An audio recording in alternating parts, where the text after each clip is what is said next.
This podcast is part of the Batman Universe Podcast Network, hosted by the BatmanUniverse.net.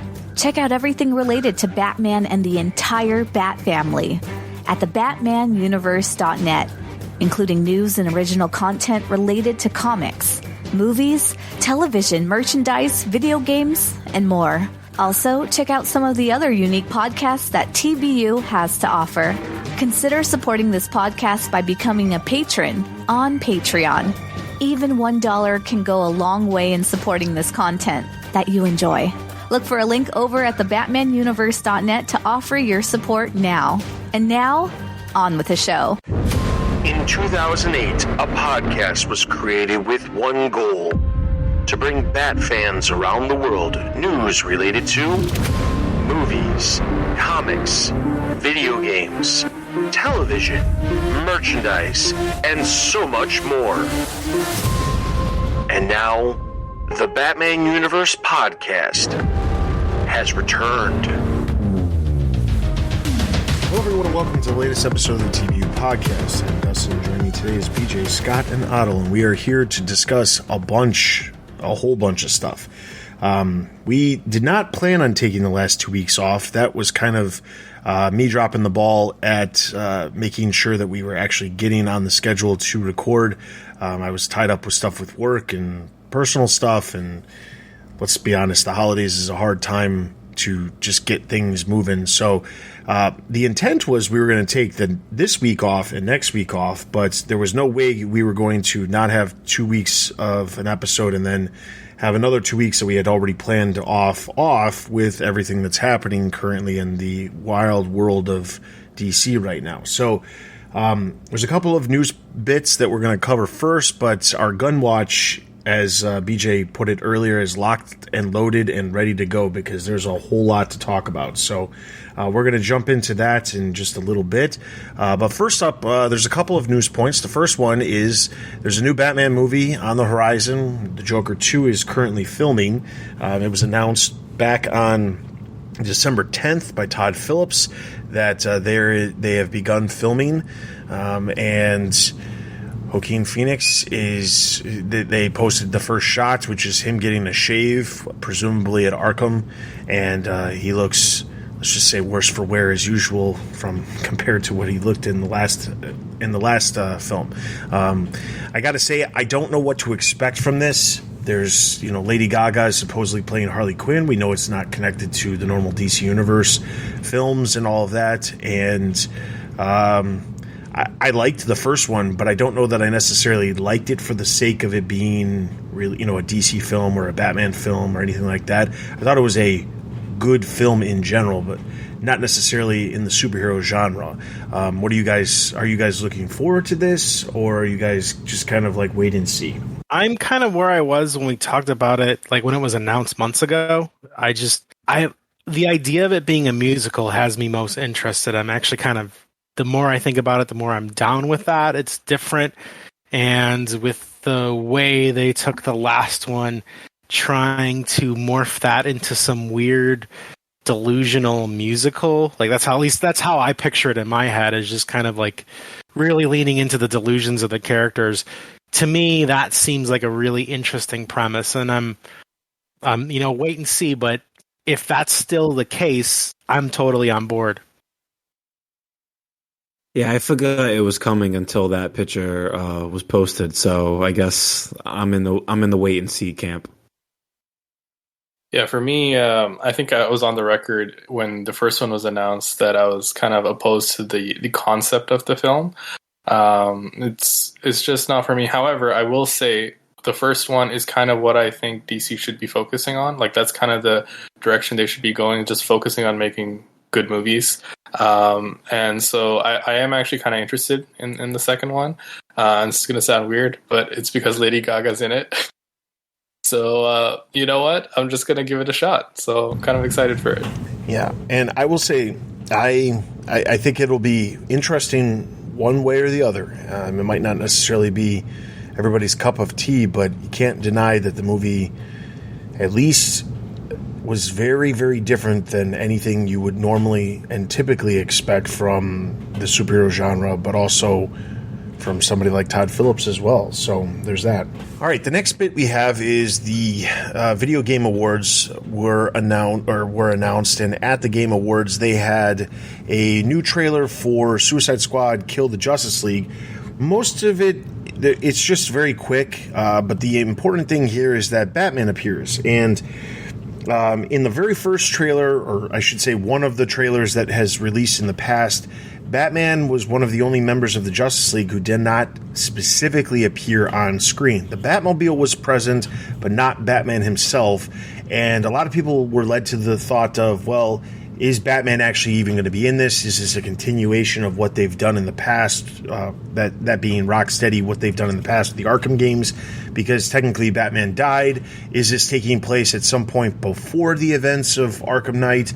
How does this fall in line with that timeline, if it is even part of that timeline? And, well, this new trailer that released, it didn't answer any of those questions, quite honestly, and instead just presented the fact that Batman will, in fact, be in the game, and it will be voiced by Kevin Conroy. It will be, in fact, Kevin Conroy's last go as Batman, because other than anything that he's pre-recorded, I don't know that he will be the voice for, Cape Crusader. If they didn't have everything set, they might switch voices for that. So we'll see what ends up happening with this, but Kevin Conroy is returning as Batman in Suicide Squad: Kill the Justice League. I will say they also announced that the game is coming in May, but I'm not really... I'm on the fence on whether or not I'm even looking forward to this. Don't get me wrong, I love the previous Rocksteady games. I'm questioning the entire storyline of this game and whether or not I even care about it, but the fact that Batman's in it means I will pick it up and I will check it out, but I have to admit that, I'm still feeling the burn from Gotham Knights.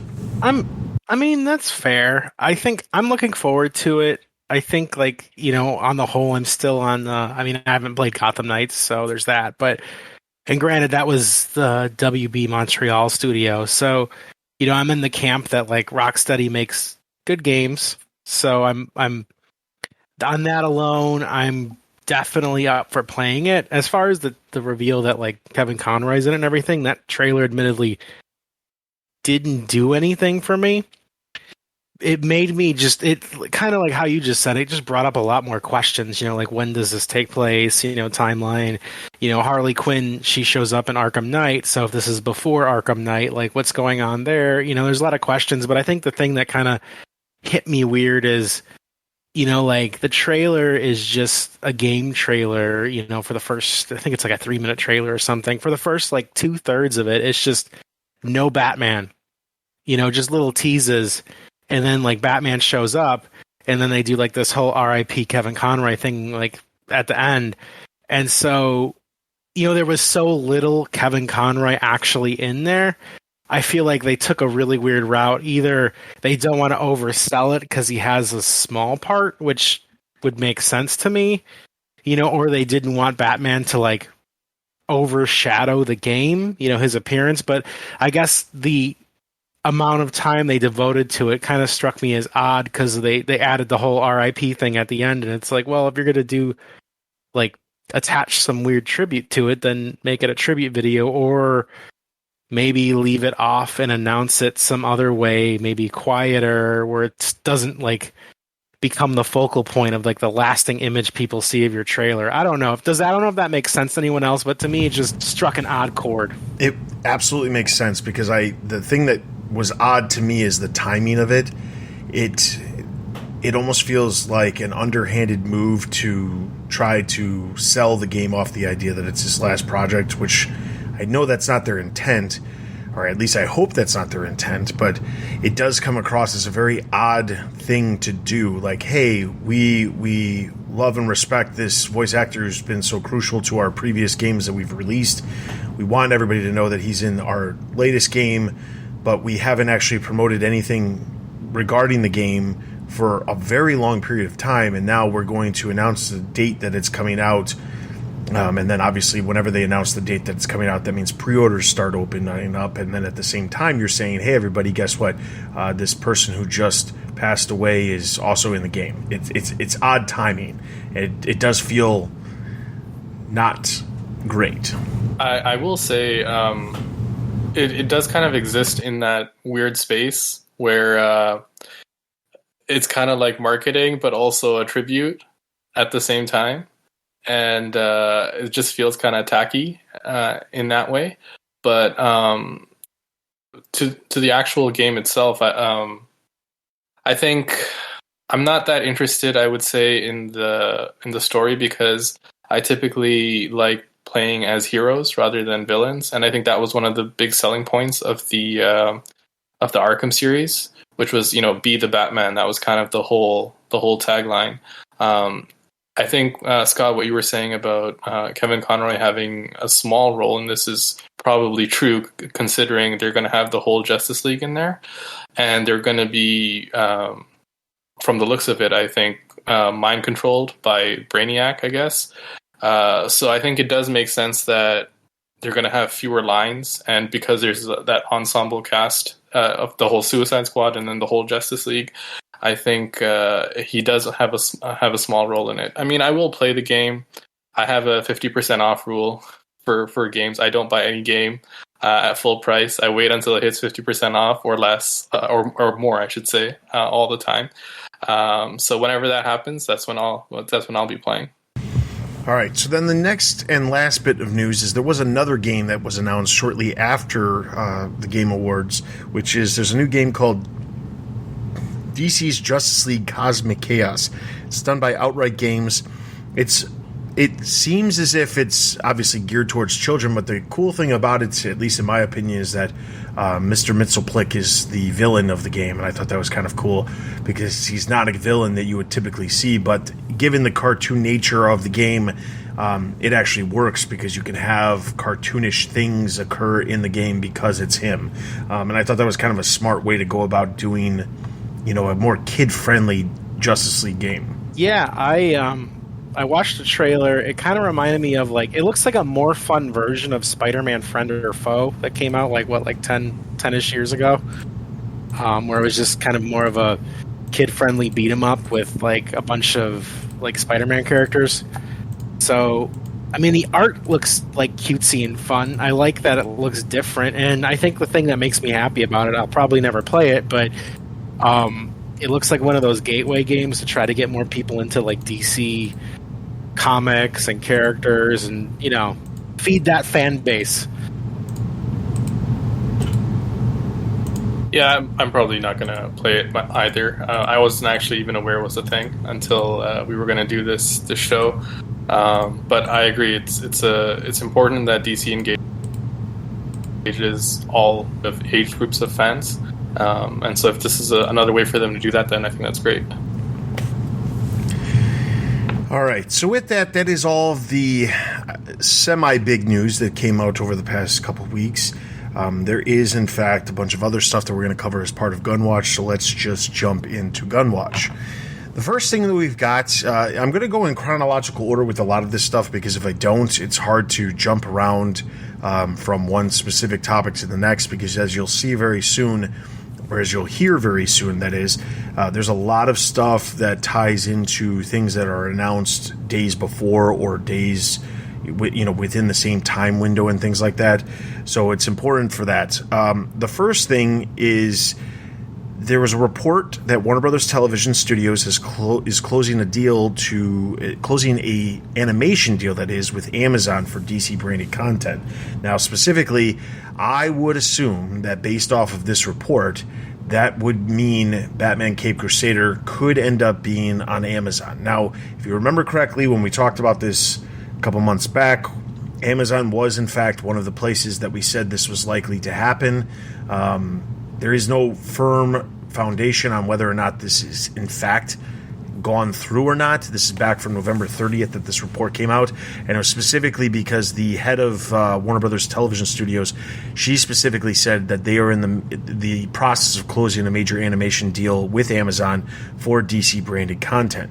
Now, what that entails at this point, I'm not sure, because outside of Caped Crusader and outside of, let's say, the Harley Quinn animated series, which is already on HBO Max, There's not really anything else out there. I mean, there's Young Justice, but they have not, as far as I know, not officially picked it up for yet another season. So could Young Justice and Harley Quinn, as well as the new projects with Cape Crusader, there was also that Superman and Lois animated series that I know that they were working on. I'm not sure.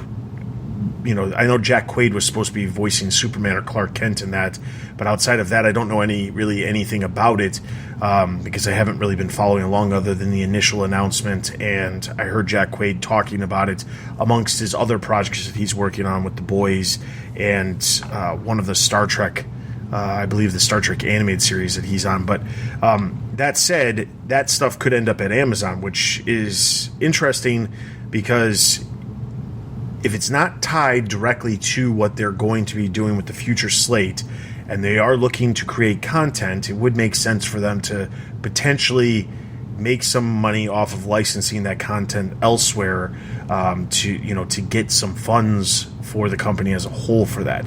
It also means that those projects could have a firmer foundation when it comes to having money to insist on future seasons as well and get production moving quickly. If Amazon comes in and says, yes, we absolutely are interested in this stuff, that will almost certainly guarantee something like Batman Cape Crusader a second season where they can immediately start production on it as they wrap up the first season, because typically you buy a specific amount of animated episodes when you do licensed content like that. I mean, I think it's a good idea. I don't really keep Prime too often, but I guess for that I will do it. And I can appreciate, like, in my head, like, obviously outsourcing, like, the cost and the production, like, makes sense. But in my head, part of this is a move to, right now everyone's real protective of their IP and their product, and they're very insular and, like, holding on to everything they have and hoarding, essentially. And this is kind of like going back to the old days where you farm it out a little bit and you grab bases from different areas that aren't your own content stream. And so, I can appreciate the idea that hopefully this is going to be, it's probably its own thing, not going to be connected to, like, the movies or anything. And it's just going to go back to feeding, people into Batman content and kind of leading them over to the rest of the sphere, whether they start watching the movies or buying a bunch of, like, toys and products related to it or whatever it is to kind of feed the machine. So I can appreciate that, and I hope that works, in that sense, if that's kind of part of the goal. Yeah, from a short-term business perspective, I think it makes a lot of sense. And then I think long-term as well, as Dustin, you were saying, there's, with Amazon kind of having the deep pockets that they do, there's always a possibility for, more seasons if the show is successful. I think because it is going to be at Amazon, I think perhaps fans who are hopeful that it would lead to maybe an animated connected TV universe or whatever, as DC has had before, I think that might be a bit far-fetched, but maybe it can kind of start that, and then that whole connectivity can happen on another network, kind of like how the original Batman the Animated Series was kind of its own thing for a while, and then it kind of led into the Justice League cartoon, etc. Yeah, I will say the big thing that I think of when I think of the animated stuff is that when you look at what Amazon, at least right now, is trying to do with The Boys. They have The Boys. It was successful for 2 seasons. They have a spinoff coming. They have an animated series that they are doing as well. You can tell that they are very interested in creating a larger universe. When it comes to their top tier series that they have, they're kind of very singular. They're not really looking, it doesn't seem like they're looking to expand, outside of the main series, because they are spending so much money. But if they can get, these mid-tier projects that have, like, a built-in fan base, that have the built-in ability to, to basically get an audience, if they can expand on that without having to spend an insane amount of money, I think they're willing to do so. And that's proof by The Boys, because I don't really think Boys, while it has its special effects and everything, I don't think it's anywhere near as expensive as, like, obviously some of their projects, like the recent Lord of the Rings series that cost them, between the securing the rights and how much it costs to make it, it was, $1 billion or something like that. So the reality of it is, like, if they can get these projects that are smaller, that they have the ability to expand on, this could be very lucrative in the long term for DC, because if they continue to produce good content and Amazon continues to absolutely love the results of the audience coming and watching it, they could be, ordering more series and paying for more stuff in the future. And that could open the door to a lot of other possibilities. All right. So then we get into some of the other Gunn watches. The first thing was James Gunn posted a tweet. I want to share my full Spotify Wrapped, but it has 2 songs in the top 5 for my next secret DC project. So the question is, what is the next DC project that he's working on? Well, we know what that is. We'll get to that. So we're not gonna try to guess too hard here, but we'll get to that in just a little bit. Next up, he posted another tweet showing a picture of Kingdom Come Superman at a table with a lot of the members of the Justice League and Justice Society, and it said making plans. We knew that he was in the middle of making his DC's in the middle of making their slate. We'll have more updates on that in a second. The next big, huge news is that the Blue Beetle film is in fact happening, and it's coming on August 18th, which means next year we will in fact have 4 different DC films in theaters in 1 year, with Shazam, Flash, Aquaman, and Blue Beetle. As long as none of those as long as none of those films actually get completely cut. Although at this rate, that everything that's been going on and everything that we will find out here in the next few minutes, it's entirely possible that something could get cut and they could write off an insane amount of money, and that might help DC, or not DC, but Warner Brothers Discovery as a whole. But the Blue Beetle is happening. Obviously, it's not directly connected to any existing thing that we are aware of, so it's very standalone. But it's interesting that it is coming out at the end of August. That is typically when you release smaller budget films that could still have an audience at the end of the summer, but typically there's not a lot of stuff that happens at the end of August in general. The last big thing that I remember was the Suicide Squad film, which, I mean, it made money, but it didn't make an insane amount of money. There's just not a lot of films that typically come out the middle or end of August. So is this a full release, or is this, it's not like a half release, half HBO Max thing? Yeah, it says only in theaters, so it's definitely going to be exclusive to theaters, at least for that 45 days that they currently have for the other films as well.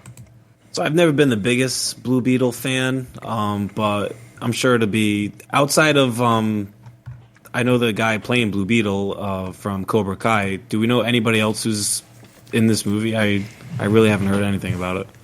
I don't think that they've announced very much. I mean, the first time I remember hearing anything about it was DC Fandom 2020, was when I remember hearing stuff. And at the time, my understanding was that the film was intended to be one of those HBO Max originals films. And then, obviously, everything that happened with Batgirl, the only other thing that I heard was when they cast the guy from Cobra Kai, and I don't know his name off the top of my head, so I apologize, but he was cast, and I remember at DC Fandom 2021, he was present, and they did a quick interview with him, and they showed off like a piece of concept art, and I've seen a little bit of spy pics here or there from them filming of him in the suit, and it looked like the suit looked cool, but I mean, let's be honest, it doesn't matter how good or bad any of the DC projects are. They typically always have really good costumes. Yeah, I mean, it's a good idea. I think, just focusing on an individual, it comes down to execution, right? Like these projects get announced, like Black Adam was announced, and we say, oh, it's a good idea. They're focusing on a character, but then it comes down to execution. So, I mean, what kind of actors they have, what kind of script they have. And I also think it's a good thing if they just focus on just making this movie on its own. And if it works, great. Then you can fold it into whatever connected universe you build later on. You don't have to sort of fold that in now. And I think they kind of have that in mind when they're doing this. So I think, it's a good project, and we'll have to wait and see what the trailer looks like. Yeah, I mean, I agree. Like it's fresh. Not a lot of people know about the Blue Beetle outside of people who like read comics. So, you know. All right. So those of longtime TBU listeners might remember back when I was on the Comic Cast, I used to have a segment called Monkey Watch. It was when I would purposely point out where you would find monkeys in the current DC Comics, Detective Chimp, Gorilla Grodd, among others. But as it turns out, it seems as I am not the only one who has a love or affection for monkeys and gorillas and such, because James Gunn posted, as co-chairman and CEO of DC Studios, I vow to the public at large and you the fans that I will break off the shackles of our limited imaginations and will abide by no gorilla limits whatsoever. Now, he's specifically referencing a tweet that is no longer around, but specifically going back to the archive, you can find it. They were specifically talking about, is it true that you're not going to have any of the gorilla characters in any of your things? I don't know where they got this from. I don't know how someone started a rumor saying that for some reason James Gunn really did not like gorillas. He just responded, I thought it was amusing, and I included it here, just for the sake of Monkey Watch, as a throwback to that. Now, next up, we've got, on December 7th, there was a really big report that came out at Hollywood Reporter. There's a bunch of stuff that popped up in this. The headline was Patty Jenkins' Wonder Woman 3 not moving forward as DC movies hit a turning point. And then they specifically talk about updates of a variety of different things here. Specifically, they talk about how Patty Jenkins' Wonder Woman 3 is not moving forward and is considered dead in its current incarnation. Sources said that Jenkins recently submitted her treatment, co-written with Jeff Johns, and that Gunn and Safran, as well as the Warner Brothers Pictures co-chairs, broke the news to the filmmakers that her project as it stood did not fit within what they are currently planning, and she was not, and that there was no decision on whether or not they would move forward in any way, shape, or form. But as it was written, they were not going to move forward with Wonder Woman 3. They also said that some of the other things that came out of the article was that specifically, they were talking about the character cameos in Flash, specifically Henry Cavill's shot. There were some shots, Ben Affleck, Wonder Woman, and Aquaman, that were all supposed to appear in the Flash. Supposedly, a lot of those were cut, but they have not said specifically one way or the other. There's a bunch of different things. It also said that it's unlikely that there's going to be a sequel to Black Adam because the film has not made enough money. So there's a lot of different things here. And they basically said that a lot of the projects were pretty much going to end as they were. Shazam would not see a sequel after it released its next film. The Flash they would move on from The Flash after the next film. Aquaman would be the end of that franchise, which is odd because out of all of these projects, Aquaman's the only established one, and Shazam, while it made money and was profitable, it did not make anywhere near the same amount of money as Aquaman. So to immediately say, hey, we had this $1 billion project, it's got a sequel coming out, we're not going to do a sequel without even knowing how much the second film is going to do, is odd, but it is a unique situation. Now, to follow up that specific report, James Gunn responded the following day saying, so, as for the story yesterday in the Hollywood Reporter, some of it's true, some of it's half true, some of it's not true, and some of it we haven't decided yet whether or not it's true. Although this first month at DC has been fruitful, building the next 10 years of story takes time, and we're still just beginning. Peter and I chose to helm DC Studios knowing we were coming into a fractious environment, both in the stories being told and in the audience itself, and there would be an unavoidable transitional period as we moved into telling a cohesive story across film, TV, animation, and gaming. But in the end, the drawbacks of that transitional period were dwarfed by the creative possibilities and the opportunity to build upon what was worked in DC so far and to help rectify what was not. We know we are not going to make every single person happy every step of the way, but we can promise everything we do is done in the service of the story and in the service of the DC characters that we know you cherish and we have cherished our whole lives. As for more answers about the future of DCU, I will sadly have to ask you to wait. We are giving these characters and stories the time and attention they deserve, and we ourselves still have a lot more questions to ask and answer.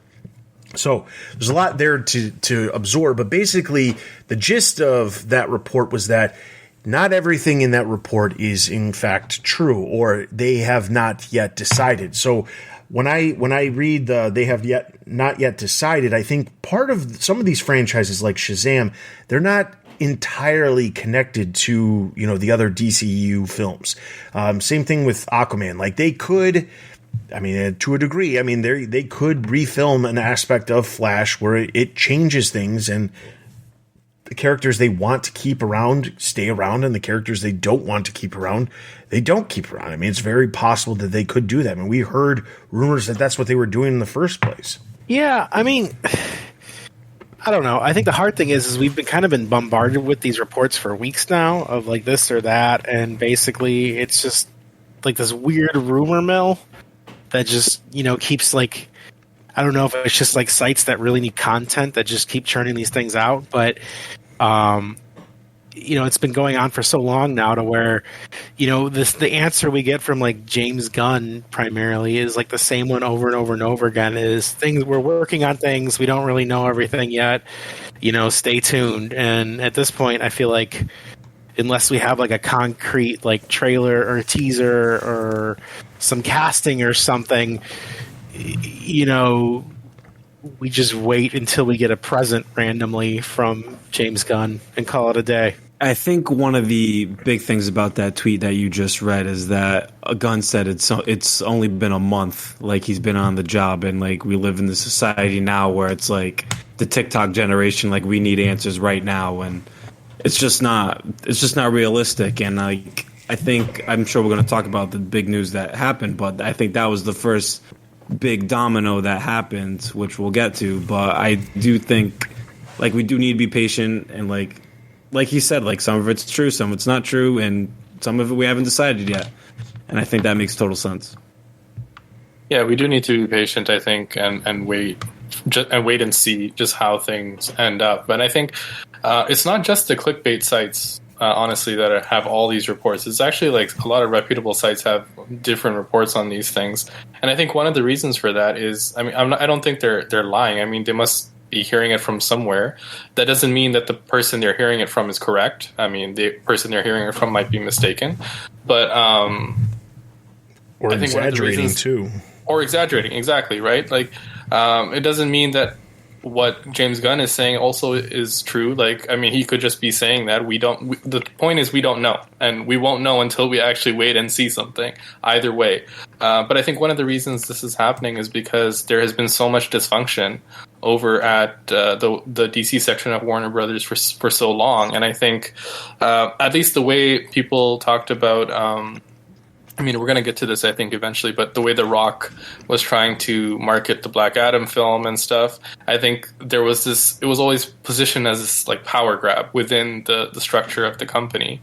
And I think because there has been that instability for a while, I think that's why we see so many of these reports going around, as people have different agendas and they're trying to get their particular narrative out there in the media. So I think the best thing we can do right now is just wait and see. I find some of it weird too, like the Aquaman news. I think that was the first thing when I saw all these reports. I'm like, that movie made $1 billion. It was one of the few DC movies that people actually liked. I don't actually think Momoa was a great actor, to be honest with you, but I think he did a decent job in the role, and the main important thing is that people like the film, and yeah.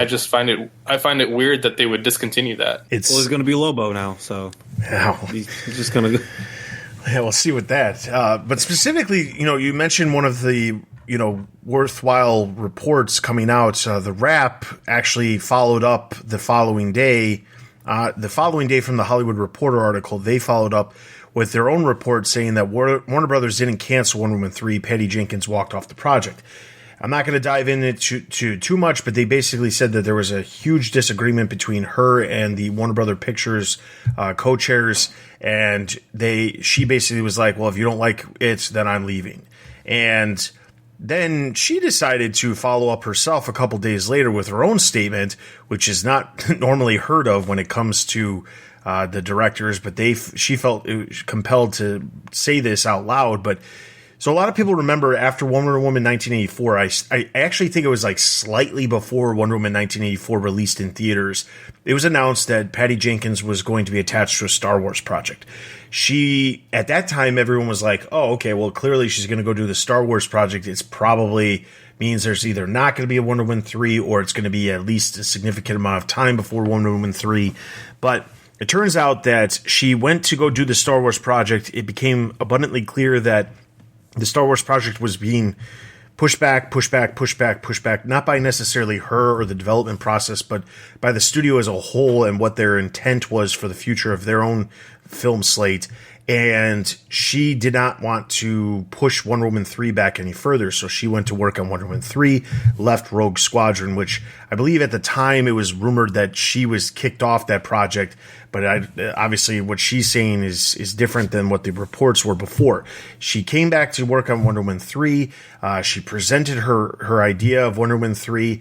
They did not necessarily agree with Not that they did not like what she was doing, but they basically said that they were going in a different direction with the character, and that finishing off the character's arc of with a third film was not necessarily part of what they were planning on doing with the character or with the future of what they were doing with their new slate.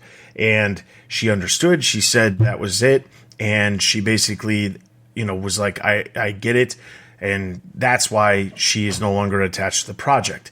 So that confirms that aspect of it, but not the fact that she walked off the project. It was basically like they agreed to disagree, and that was it. It was and now she's gone back to work on the Star Wars project. Now it's interesting because from that statement, James Gunn actually posted a response to it saying, "I can attest that all of Peter and my interactions with you were only pleasant and professional." So they obviously had talked and discussed things with each other, which neither one of the reports specifically said that Gunn and Safran were the ones to axe the Wonder Woman 3 film. It was more of the Warner Brothers Pictures people were, and that doesn't make any sense if there's already this new regime in place when it comes to the DC films. So you really do have to be careful on how much you focus on these different reports because, of course, not everything you read is true, but the biggest thing is there are these exaggerations when it comes to certain things because, as mentioned earlier, and as we are going to talk about at length here in just a little bit, there was a power vacuum that was trying to be filled by a number of different people, and they all had their own agenda and how to make things work out. So that's the thing to take away. But Wonder Woman 3 is not happening. That's not to say that Gal Gadot is not going to return. In some regard, we don't really know because we don't know really what they're going to do. We don't know if they're wiping everything clean or if they're going to just wipe certain aspects of different things clean. It's hard to know. Yeah, when it comes to movie and studio dysfunction, Disney Star Wars is neck and neck with DC and Warner Brothers in terms of announcing projects, canceling projects. So poor Patty Jenkins stuck in between limbo with both studios. Yeah, I mean, either way, whether she walked off or it was amicable or whatever, I think the takeaway is that it doesn't seem right now that Wonder Woman 3 is going to happen.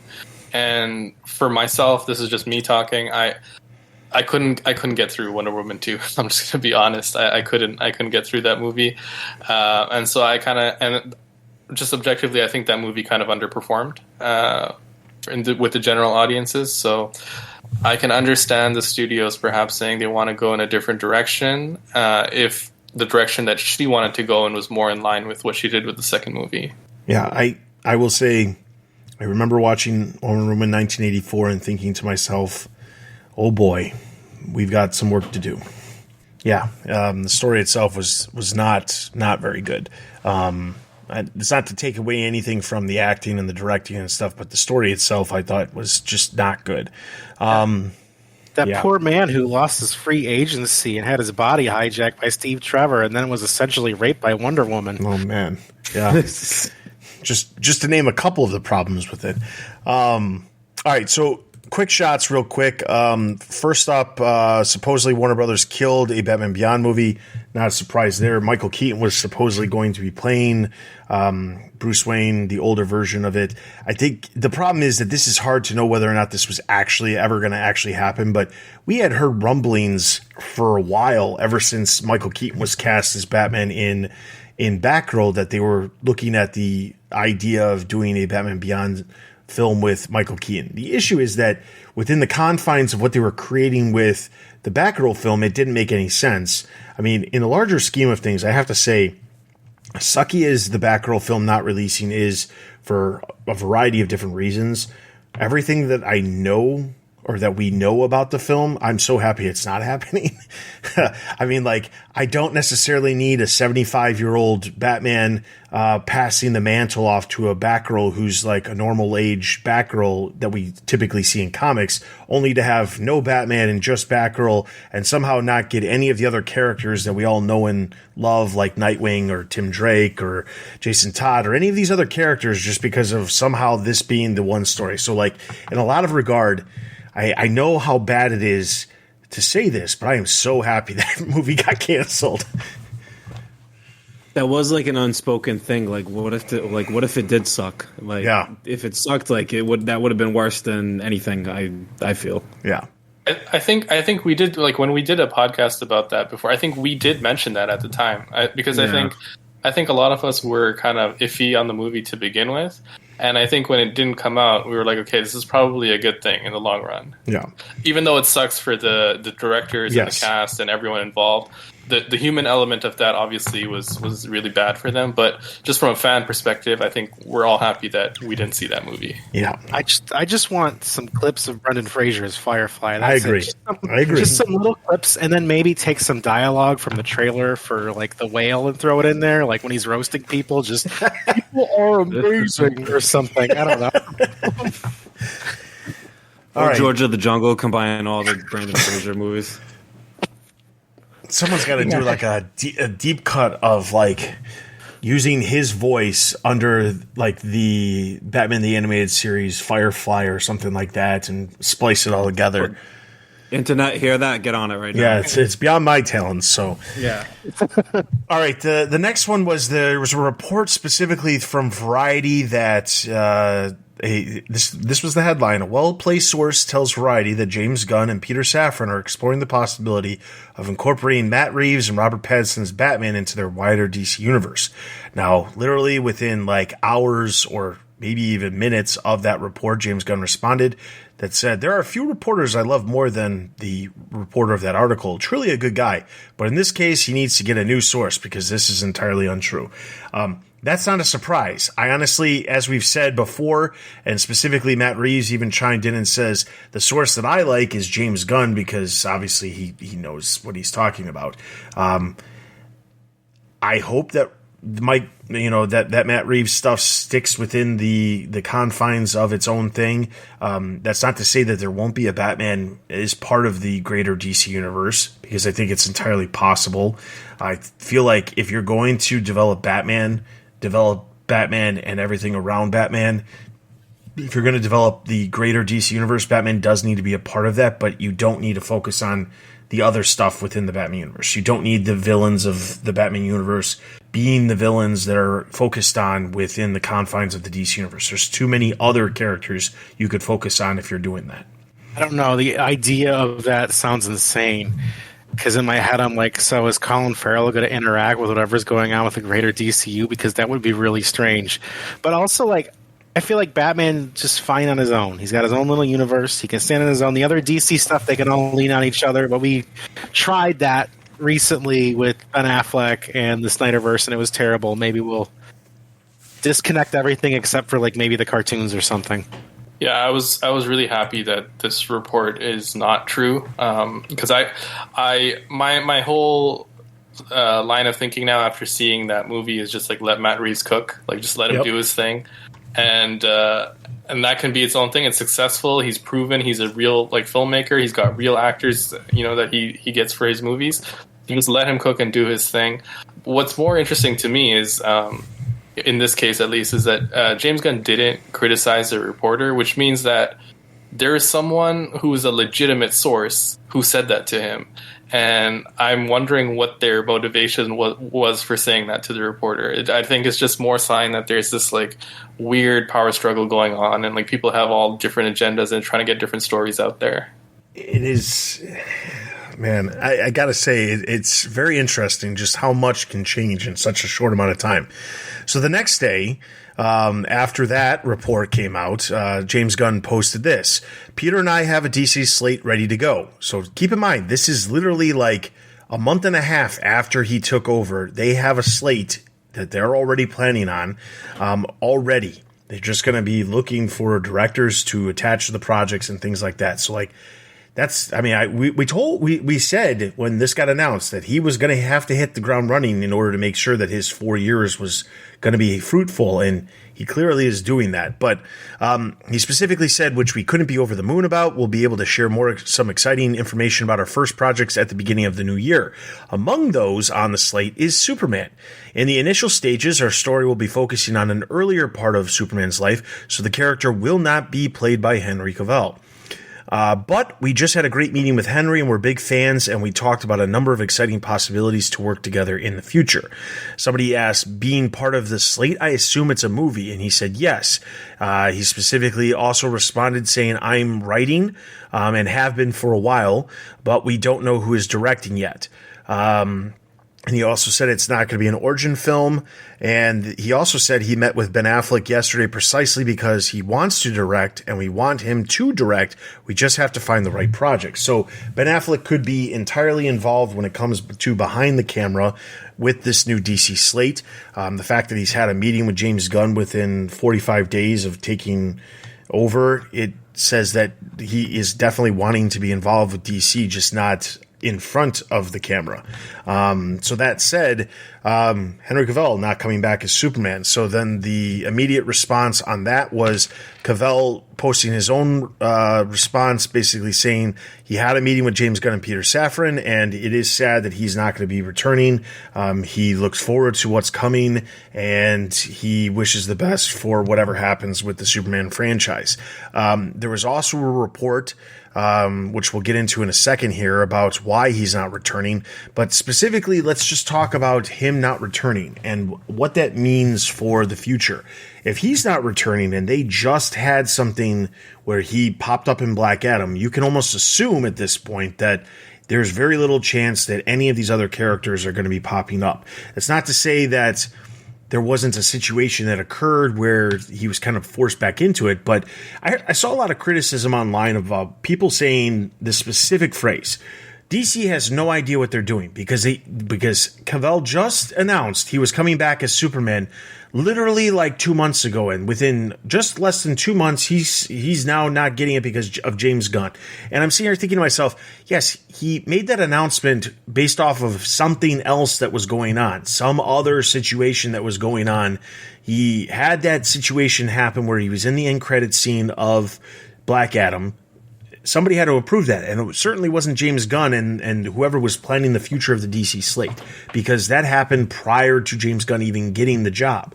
So the fact that people are like, oh, DC is, of course, is dropping the ball and they don't know anything, they don't have any idea what they're doing. They didn't, and that's what they're trying to fix right now. I mean, that is kind of what they're trying to do, and it's just frustrating when I see people say that, because it's like, I don't think you understand what's actually occurring here. This is like literally the changing of the guard, and there are situations where people are going to have to get left behind, and they're not going to be able to continue on. I understand that some of those people who are going to get left behind are very beloved and things like that, but the reality of it is that you cannot come in and please everybody. I mean, Gunn has said that himself. It's impossible to please every single fan, but it's mind-boggling to me to see how many people are just complaining about, Henry Cavill not coming back as Superman, and it's all James Gunn's fault because James Gunn's writing a film and it's a Superman film.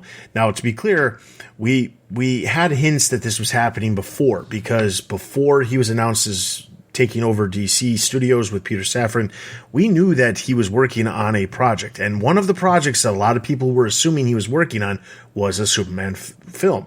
That's not to say that Cavill was ever attached to it, because as we also know, that going into Black Adam and leading up to the release of Black Adam, Cavill had nothing to do with DC up until, Dwayne Johnson brought him back in to the fold with Black Adam. So it's hard to say that a project that could have obviously would have been being written for quite some time would have anything to do with a person who was just coming back into the fold for a specific one-off project that may or may not go anywhere in the future.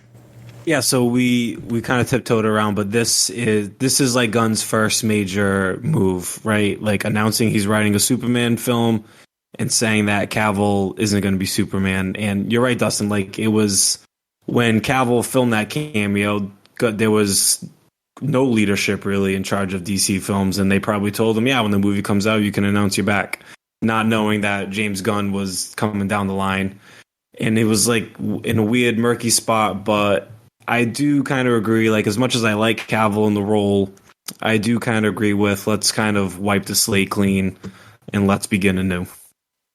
Yeah, because then you have to play that weird game where, you have to ignore previous entries or, like, skirt around it or do, like, Suicide Squad versus the Suicide Squad. It's like we're going to take a little bit here and then we're going to kind of ignore the whole rest of this, like, garbage, and just, like, you got to rip the Band-Aid off and refresh it. Otherwise, it's just you're in murky water. You're never going to get away from it, and people are going to constantly keep screaming and like doing their "Fire James Gunn" hashtags and this and that because some random thing they wanted that's still loosely connected is in their grasp, and they're going to shout about it on the internet for hours. Yeah, so I think I'm coming at it kind of from a point where I'm kind of in the middle, and here's why. So obviously someone at Warner Brothers told him to announce that he's back. I do not blame James Gunn. I think it's wrong to blame James Gunn for Cavill not coming back. And I think this is an example of kind of like a curse of an unintended narrative, in the sense that the solution to the problem kind of looks like the problem on a superficial level. And that's why people who are maybe not very engaged in the minutiae of these decisions are kind of blaming James Gunn, because it kind of does from the outside look like DC has no idea what they're doing. That same sort of narrative that's been going around. But this is what so many of us have been asking for from Warner Brothers for a long time, which is just to hit the hard reset button and just cut ties with the Snyderverse, with the DCEU. It has not worked. It's not going to work. And so to just move forward and start fresh. Where the part where I'm kind of in the middle is like, I actually really liked Cavill as Superman. I thought he was fantastic. And I didn't think he was the problem with those films. And I kind of wish he would have got a chance to do one right.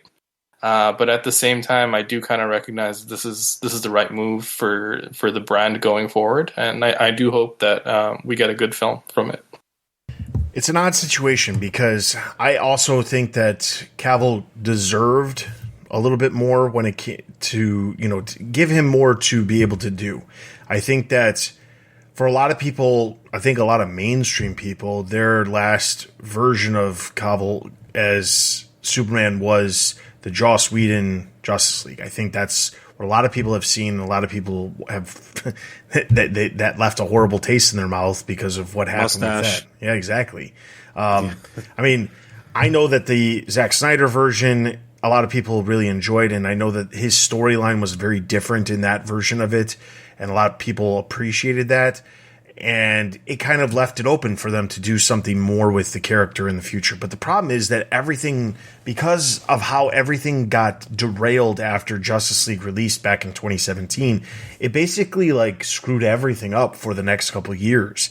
It doesn't matter who's to blame. It doesn't matter if you want to blame Joss Whedon. It doesn't matter if you want to blame Zack Snyder. It doesn't, or you want to blame the leadership behind those, at the time, that was behind the studio. It doesn't make a difference who it was. The point is, it derailed everything. That film really screwed up a lot of things going forward for a lot of different characters, regardless of who's to blame. You look at the films that have released since, and you had a Batman film that was planned that didn't end up happening. They went a whole different direction with a completely different Batman actor and director completely separating itself from that to make sure that the Batman character and franchise would not be killed from something like that. They didn't do anything with Superman. Wonder Woman had a sequel that wasn't very well received. You had Flash and and Cyborg and some of the other characters supposed to be getting new films, and they didn't right away. And I mean, now we're just getting around to some of these films that were talked about years before Justice League even came out. And then you had Aquaman, which was like the kind of like the one-off that like did really, really well. And also did not get another sequel for, I mean, now it's going to be 5 years after the first one came out. And it's just ridiculous how much time happens in between some of these when you don't have anything else happening. I know that there's, when you look at Marvel, there are characters who they get a film and it is quite some time before you see that character pop up again, but that character is still around, and now it's a little bit better because even some of the characters that aren't as well received when they have their individual films, they still figure out some way of like incorporating them into something else down the line. There's plenty of characters who have popped back up in other films or other TV series and things like that, where they can still utilize the characters for the fans who do appreciate those characters. But with DC, it was just everything got derailed from 2017, and people who think that Cavill could come back and just immediately do it. I mean, I hate to say it, but it's just, when he announced he was going to be back as Superman, I was like, cool, that's awesome. But then I was like, but it seems like an odd time to be announcing this, considering they're on the hunt for someone to take over at DC. And at the time, the only thing I thought of was, well, they must have already talked about it with whoever's going to be in charge, and they haven't announced it yet. And that must be why they're doing this, but clearly not the case. So let's get into let's get into the report that I've been wanting to get to this entire time. So there's an article that popped up on the Hollywood Reporter, specifically saying behind the fall of Henry Cavill's Superman, and it talks about what actually happened behind the scenes as to why this happened. And I will say you have to go back to an article that we actually discussed on a past episode, and there was an article that came out very, very close towards the end of October, right after Black Adam came out, talking about who exactly was going to be taking over at DC and how this was going to go forward in the future for what they were planning on doing. And in that article, it said that there was a power vacuum, and there was a lot of different players trying to get at the top of that power vacuum. James Gunn's name popped up, but it specifically didn't list him as one of the people who were trying to get the top slot. It said that he was working on his own DC project, and that was something to consider when you look at some of the other things. But one of the other people that was supposedly at the top of that power vacuum was really trying hard to make a push for it was Dwayne Johnson, better known to some as The Rock. And this is where it gets a little bit interesting, because when you think about it in the larger scheme of things and how everything plays out, you start to wonder to yourself, was he really trying to get that top slot for DC? Not necessarily him, but maybe one of his producing partners, or maybe his production company or something like that. Because when you start to think about it, you look back to the original one of the original announcements where he's like, the hierarchy of the DC universe is about to change. And you think about that, and you just think about those words coming not from Black Adam's mouth, but from The Rock's mouth. And you're thinking, he's really looking to change things up and do something very different here. And that's all great. But the problem, of course, is that would that actually work out? And, Black Adam is not a character, like when he was announced as doing Black Adam years and years ago, I immediately thought to myself, what a strange character for him to want to be. I mean, not because he can't be whoever he wants to be, but it's not like a top tier named character. Like, he could be anybody. Why would he pick this one specific character?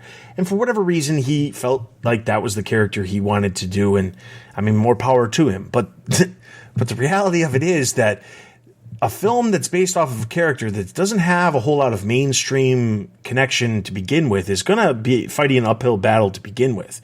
Then you cut to literally before the film released, and it's he himself leaks online that Superman is going to pop up in the film, even though it's literally part of an end credit scene. Then you find out that the scene that Cavill filmed for Black Adam was literally filmed in September around Labor Day. So literally like a month and a half before the film was releasing in theaters. Then you find out that it was never approved with anybody within DC, like Walter Hamada or anything like that. Dwayne Johnson went around Hamada at the time, and he went straight to the top to the Warner Brothers Pictures people and said, hey, I'd really like to do this. And they were like, okay, great, go ahead, do it. And the connection, of course, is that the agent is the same agent that The Rock has. So they have this connection that's outside of the DC realm and the Warner Brothers Studios hierarchy and all of that. So there's that odd connection of Dwayne Johnson being like saying, hey, look what I can do. I can bring this guy back in, and I can give him a spot, and I can convince him, who didn't appear in Shazam, who's, we've used the costume in other films to make an appearance, but he himself has not appeared in anything in quite some time. I can bring him back. I have that power. And he tried to make it work, and he assumed that maybe he was going to get a lot of people to go to the movie theater to see the film. I mean, I thought the film was fine. I didn't think it was a bad film. I thought it was an okay film. There's nothing necessarily wrong with it, but it was not some sort of amazing film. Most of The Rock's films are not amazing films to begin with. I mean, they're good films to see in the theater. They're good action films, and they've got great popcorn movies is the best way to put it. They're not like some sort of like compelling film that I'm gonna love to rewatch over and over again. So it's interesting. So when this report came out that Cavill was leaving, it basically to me came across as the reason he's leaving is because he was never a part of the plan in the first place. He was never intended to be part of the plan. And if Dwayne Johnson was the one who somehow, Black Adam succeeded beyond imagination, and he was able to secure a top slot when it came to the future of DC Studios, he probably would have had Cavill be Superman again, and they would have done something else with him. And maybe $7 Productions, his production company, would have done something with Superman. Who knows? But that isn't how the chips landed, and I don't know that I can completely blame the success or lack of success of Black Adam on that. I don't think The Rock is the person that I think a lot of people would assume, yes, you should be the head of a studio in general. I just don't. And I don't think the people that surround him, his production partners and things like that, I don't think any of them are the type of people that are up front where you could assume, yes, this person, they love DC. We absolutely will love to see what they want to see. I think James Gunn is a perfect example of somebody who has been very vocal about his connection to DC. You got Safran, who's been connected to multiple DC projects and has shown that there can be success. That makes sense. The Rock has one aspect of that, but I don't think that The Rock's walking around talking about how amazing the DC universe is. He talks about what he's promoting at the moment. That's what he's doing. Well, and now he supposedly unfollowed the DC and Black Adam accounts. I checked that because so what Scott's referring to is I sent a TikTok that I thought was pretty amusing to the group. And it was basically laying out this whole debacle with The Rock and everything. And it said that he unfollowed. And I did go to verify earlier today because I wanted to know. He still is, in fact, following DC, the Black Adam account, and Warner Brothers Pictures. So maybe he did at some point and then he refollowed them again once somebody figured it out. I don't know. But his account as of this morning was still following those official accounts. But nonetheless, you can tell that there's a disconnect because he went from talking all about Black Adam to now he's on to his next venture. That's just, I hate to say it, that's how he is. I mean, he is very much, what am I doing at the moment? And then what's next once this thing is not working? Like, he's been very successful with his projects, but there's one project recently, or I say recently, but like within the last 10 years that completely bombed. And I remember him promoting the absolute crap out of it. It was that Hercules movie. And he promoted the crap out of that film leading up to its release. And it released in like a top tier July slot too. And it just did horrible. And I remember it was almost like it didn't exist to him anymore after it failed. He did his obligations to promote it and all of that, tried to promote it as much as he possibly could. And when it failed, it was like, let's just erase that from my record. I have nothing to do with that. And I feel like, based off of, not to say that Black Adam's not a flop, it's not. Like, it probably will turn a profit to some degree. Not an insane profit, but it will probably turn profit when it's all said and done for merchandise and home video sales. Like, the box office is probably going to be a wash or maybe a little bit of a loss, but it'll probably end up making a little bit of money in the larger run of everything. But that's not to say that, like, that's what he was hoping for. He was probably hoping for, like, a much bigger film. But the fact that it also released literally, like, 3 weeks before Black Panther, they didn't have a lot of faith in this film in the first place by putting it that close to Black Panther. I don't know. I mean, the way I look at it, The Rock is kind of like the Music Man. So, take that reference as you will. I did see that Hercules movie that you're talking about. I remember that movie was awful. But that was back when we were stuck in that era of every time we take some mythology, we have to make everything like a metaphor. Like, there really weren't any gods or monsters. It was just a metaphor for our own pain and suffering and trauma. And I'm so glad we're getting past that, because I hated it. Yeah, The Rock, I love The Rock. Rocky, I love you, but if you thought you were going to take over, be the head of DC Studios and, have Black Adam be, the Iron Man of, this new set of films, my man, you're delusional. Never going to happen. What we're doing here, Black Adam is at best a B-list character in terms of comics. At best, maybe C-list. C. It was never going to be. It wasn't going to be what he thought it was. When he first signed on, 10 years ago, I feel like Christian Bale was still Batman when he was first attached to Black Adam. That's how long it's been. So it was a big build-up. It was a good movie. We did a review on it. We liked it. It was okay, but it wasn't it's on HBO Max. I'm not rushing to go watch it again anytime soon. Yeah, to put that in real quick perspective, my son, he didn't get to see it when it came out because I had to, in order to watch it before the podcast, I literally headed to the theater after work one day, the day that we were recording the podcast. So he didn't get to see it like he normally sees a lot of the other DC projects. And he asked me, I told him, I was like, oh, just so you know, Black Adam's going to be on HBO Max, so you can check it out. And he was like, oh, do you want to watch it? I was like, no. I mean, you're good. You can watch it. I'm good. I've watched it once. I'm good for at least another 5 to 6 years. So yeah, I still haven't. It's on HBO Max. I still haven't seen it yet. But I'll probably see it one day when I have nothing else to watch or whatever. I'll put that on. But I'm glad to hear all of you somewhat kind of criticize The Rock, because I was worried I was going to do it.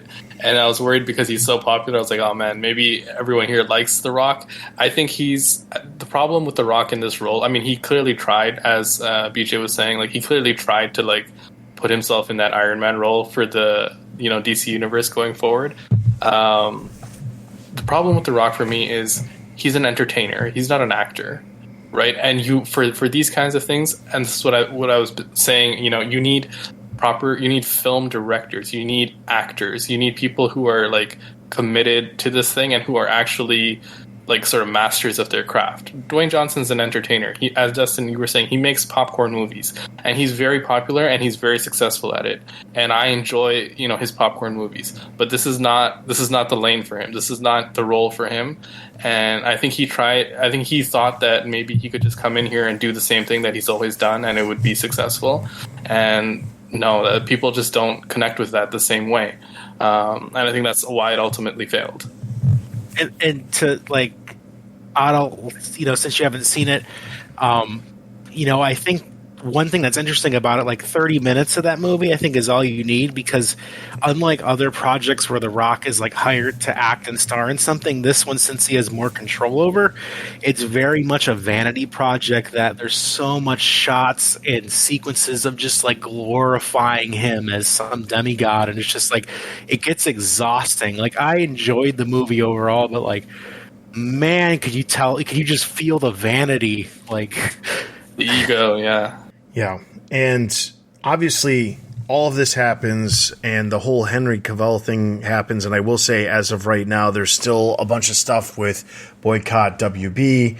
I don't know that this is directly related, but the WB Discovery stock is hit an all-time low at the moment.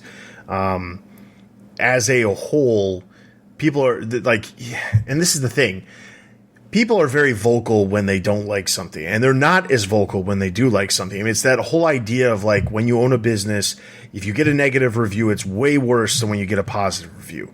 A bad situation happens and you focus so heavily on those bad situations that you're not, sometimes it can cloud what you're trying to do. And you cannot finish, you just can't complete and maintain the customers and that good customer service you can for your normal customers. As case in point, today, James Gunn posted this comment, which I thought was interesting, which says, one of the things Peter and I were aware of when we took the job as heads of DC Studios was a certain minority of people online that could be, well, uproarious and unkind to say the least. Our choices for the DCU are based upon what we believe is best for the story and best for the DC characters who have been around for nearly 85 years. Perhaps these choices are great, perhaps not, but they are made with sincere hearts and integrity and always with the story in mind. No one loves to be harassed or called names, but to be frank, we've been through significantly worse. Disrespectful outcry will never, ever affect our actions. We were aware that when there would be a period of turbulence when we took this gig, and we knew that we would sometimes have to make difficult and not so obvious choices, especially in the wake of the fractious nature of what came before us. But this means little to us in comparison to our jobs as artists and custodians in helping to create a wide and wonderful future for DC. And I will say props to him, taking all of this criticism in stride. I mean, obviously he's got some thick skin. He's gone through a heck of a lot worse when it comes to the stuff he dealt with, honestly, the Guardians as a whole, taking a franchise like that and making it into something much bigger. But props to him. I will say, to kind of wrap up Gun Watch at this point, be watching James Gunn on Twitter, because he makes comments and he posts tweets very regularly. But the biggest thing is he's very active with responding to people's questions. He'll pick certain questions to like answer and not, and those don't always pop up in your timeline because they are replies to other people's tweets rather than him continuing on a thread of, what he previously had stated that led to that question. So that guy has got way more time than one would assume. So there's that. So that's going to wrap up this episode. We went a little bit longer, but hopefully you guys enjoy this extra oversized episode of the TBU podcast, specifically as we get closer to the holidays. We're not planning on doing an episode next week, specifically so that we can spend time with our families over the holiday season. But if something crazy happens, I can't guarantee that we won't be back, but we will be back the first week of January with a new episode. We do have a topic that we've been meaning to cover, which isn't time related in the future, so we're going to be doing that. And we've got some other things. We still want to get around to doing a merch recap of 2022 because that was another one of the things that we were going to be doing in the last couple of weeks. So we're going to do a recap of that. And we may do like a best of 2022 and kind of the things that we really enjoyed. But let's be honest, I don't know that we're going to actually do that because it'll end up being Matt Reeves' Batman at the top of that list. And I'm not sure anything else really is going to come close. So with all of that being said, be sure to check out our website, thebatmanuniverse.net, for all kinds of news, original content, and other podcasts related to Batman and the entire Batman universe when it comes to movies, TV, merchandise, video games, comics, and everything else related to the Bat fandom. Be sure to check out us out on social media. We are on Twitter, Facebook, YouTube, Instagram, Discord. We're in the process of potentially popping onto some of these newer platforms. I'm waiting to see how big they pop up to decide whether or not we'll actually be regularly posting on them in the wake of, I guess, Twitter apocalypse over there and some people jumping off of Twitter. So we'll see what happens with that. Outside of that, if you're interested in sending us an email, you can send us an email at tbu@thebatmanuniverse.net. You can support us in variety of different ways. Just check out the website, look for the support section. There's a ton of different stuff that you guys can do just to help support this show and a bunch of other stuff that we do. Outside of that, thank you so much for listening. On behalf of BJ, Otto, Scott, and myself, thank you so much for listening to this episode, and we will see you guys next time.